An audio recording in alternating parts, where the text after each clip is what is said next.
أشرقت نفسي بنور من فؤادي حينما رددت يا رب. Syirik besar yang tersebar masyarakat, percaya sama dukun. Pergi ke dukun, dukun bilang akan terjadi demikian, dia percaya. Nah, ini tidak boleh, ini syirik besar. Kata Nabi SAW, man atakahinan aw arrafan fasaddaqahu bima yaqul faqad kafara bima unzila ala Muhammad. Barang siapa yang datang kepada dukun, kemudian bertanya tentang suatu kepada dukun, dan dia benarkan perkataan dukun, maka sungguh dia telah kafir kepada Al-Quran. Mengerikan. Kalau dia cuma datang-datang saja, tidak membenarkan perkataan dukun, maka tidak diterima salatnya 40 hari. Kata Nabi, man atakahinan aw arrafan lam tuqbal salatu arba'ina yauman. Barang siapa yang datang kepada dukun atau para tidak normal, maka tidak diterima salatnya selama 40 hari. Mengerikan. Nabi sudah ingatkan. Saya tanya sama antum sekalian, jumlah dukun Indonesia berapa? Ada yang pernah sensus? Berapa jumlah dukun? Banyak. Hampir setiap kampung ada dukun. Hampir setiap kampung ada dukun. Banyak sekali. Padahal itu paling berbahaya. Di antara makna tauhid yang Allah larang dalam Al-Quran adalah dukun. Kuhan, para dukun. Mereka bekerja sama dengan syaitan. Dan banyak masyarakat sudah tahu itu dukun, memang nyari dukun dia. Nyari dukun. Padahal Nabi larang ke dukun. Sekedar datang ke dukun, tidak diterima sholatnya 40 hari. Apalagi percaya dengan perkataan dukun. Dukun banyak sekali di tanah air kita. Dan mereka omong kosong saja, dukun-dukun itu tidak bisa berbuat apa-apa. Kalau dukun-dukun memang sakti, harusnya Indonesia juara dunia, Piala Dunia ya. Tinggal kumpulkan dukun, waktu tendang suruh tiup bolanya masukkan bisa. Tapi dukun tidak bisa. Ya percuma dukunnya jago-jago, main bola kalah terus ya. Karena sesama setan ada kode etik, tidak boleh saling menjatuhkan. Jadi saya katakan,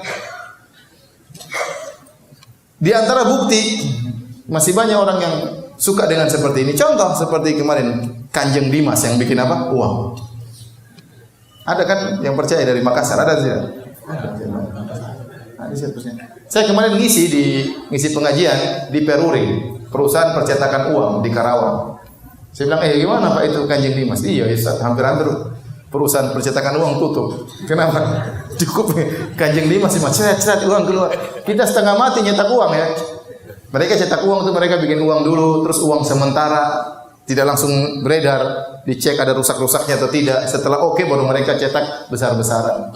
Tidak gampang. Nanti ada bagian khusus uang yang tidak jadi. Ada ikhwan, tugasnya bakar uang Ustaz. Masya Allah ya. Jadi ada uang yang nggak beres-beres, mungkin robek-robek sedikit, dia tugasnya bakar. Ini Kanjeng Dimas tinggal ceret. Itu juga ada yang orang percaya. Ada yang percaya atau tidak? Banyak yang percaya. Oleh karenanya yang percaya sama dukun masih banyak. Ya, maka ini perkara yang sangat menyedihkan. Kalau ada orang sudah kita tahu dia dukun, jauhi. Kalau di Arab Saudi ditegakkan hukum Islam, dukun di sana dipenggal di sana, dukun dibunuh di sana. Sampai saya baca berita 70 lebih dukun dipenggal di sana. Apalagi penyihir. Dalam riwayat haddus sahir darbatun bisayf. Bahwasanya hukuman bagi penyihir disembelih. Kenapa? Karena tukang sihir ini selalu bikin masalah. Nyantet orang, bikin orang susah, bikin orang sakit, bikin orang tokonya enggak laku. Itu tidak. Ini bikin masalah seperti ini. Sampai datang satu orang, waktu saya pernah ngisi pengajian Masjid Nabawi, terus ada yang datang, Ustaz, itu benar kata Ustaz. Saya ribut sama keluarga saya Ustaz. Kenapa? Ada keluarga barangnya hilang. Akhirnya mereka tanya ke dukun. Kata dukun tersebut, yang mencuri orangnya gemuk berkacamata. Saya gemuk berkacamata Ustaz. Akhirnya saya dicurigai. Dan benar-benar mereka datang ke rumah, mereka bongkar lemari saya. Ya Allah, si dukun itu kurang ajar kayak gitu. Bikin permusuhan di antara apa? Kerabat. Uangnya enggak ketemu. Tapi permusuhan, pertikaian sudah terjadi. Ya, saya kadang kasihan lihat orang disantet. Bayangkan perutnya besar, tiba-tiba kayak ada jarum dalam badannya. Ada dukun yang kerja seperti itu. Apakah dukun seperti tidak pantas untuk disembelih? Disembelih harus seperti ini kalau dalam Islam. Menyakiti masyarakat, membuat orang ketakutan. Dan banyak orang gara-gara dengki sedikit pergi ke dukun. Dia berribut sama orang, gara-gara dia tidak bisa berkelahi, dia diam-diam langsung lapor dukun. Itu dukun, santet dia dukun. Dia tidak gentleman, tidak jagoan, malah pergi ke dukun suruh santet. Ya. Mengerikan. Nanti lihat cewek, ceweknya nggak mau karena mukanya jelek, dia pergi ke dukun. Orang ngira, kok dapat cewek cantik? Ada dukunku. Jadi kacau seperti ini. Kacau. Ini bikin masalah, dukun itu bikin masalah. Makanya hukumnya harus disembelih. Dan itu dilakukan di Arab Saudi. Saya pernah hadir 2 kali sidang. Saya hadir di persidangan di pengadilan di masjid di pengadilan Madinah depan Masjid Nabawi. Yang satu dukun di sidang. Kenapa? Dia bisa masukkan besi di sini, keluar di sini. Itu tukang sihir bukan? Tukang sihir, nggak mungkin kalau manusia biasa bisa masukkan besi dari sini keluar sini. Ya. Jangan bilang itu wali apa? Nah, kalau Nabi SAW dahulu para sahabat kena pedang juga robek-robek kok. Ini kemudian masukkan besi keluar sini, masuk keluar sini ya. Ya. Dipanggil, disidang. Ya, dan itu akan dihukum oleh mereka. Kayak itu syirik. Gak mungkin dia bisa begitu kecuali pakai syirik. Tapi ada seorang sahabat Jundub bin Abdullah bertemu dengan seorang tukang sihir di zamannya. Dia penggal kepala orang, dia sambung lagi. Dia penggal kepala orang, dia sambung lagi. Sahabat ini buka pedangnya, dia penggal kepala tukang sihir. Sambung kepalamu kalau bisa. Kepala orang kau bisa sambung, kepalamu kau bisa sambung tidak?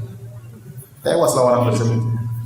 Jadi bahaya. Sementara di negara kita dukun sangat banyak. Bahkan dukun diagungkan, ditakuti oleh masyarakat.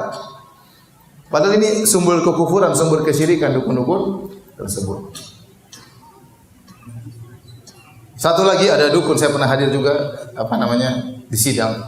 Jadi dia di negara lain sering keluar di televisi, orang sering tanya, "Bagaimana gini?" Dia, "Oh, kamu begini-begini, oh begini-begini terus." Selalu dia berfatwa di televisi. Orang-orang tanya. Suatu hari dia datang umrah. Entah dia bukan umrah, dia datang ke Arab Saudi. Maka dijebak sama orang-orang di sana. Di telepon ada masalah begini-begini, kata dia, "Oh ya segini-segini, bawa uang sekian, akan ada begini." Oh, udah ditangkap sama polisi Arab Saudi. Dengan begitu maka akidah umat terjaga. Dengan begitu akidah umat terjaga. Terakhir kita orang bebas, mau ini mau anu, mau ngaku sebagai nabi juga banyak. Kemarin ada nabi muncul di Karawang, enggak tahu ada nabi muncul di Makassar atau tidak. Ada Imam Mahdi dari sana, Imam Mahdi dari sini, nabi dari sana, nabi dari sini. Ada orang mengaku sebagai Nabi Isa sudah turun di Indonesia. Saya pernah lihat di YouTube, turun. Siapa? Nabi Isa, rambutnya panjang. Kenapa kok turun? Banyak kesyirikan katanya. Indonesia yang ngaku sebagai macam-macam. Ya. Jadi umat harus diingatkan dari hal seperti ini. Ini merupakan syirik-syirik yang tersebar dan sangat berbahaya. أشرقت نفسي بنور من فؤادي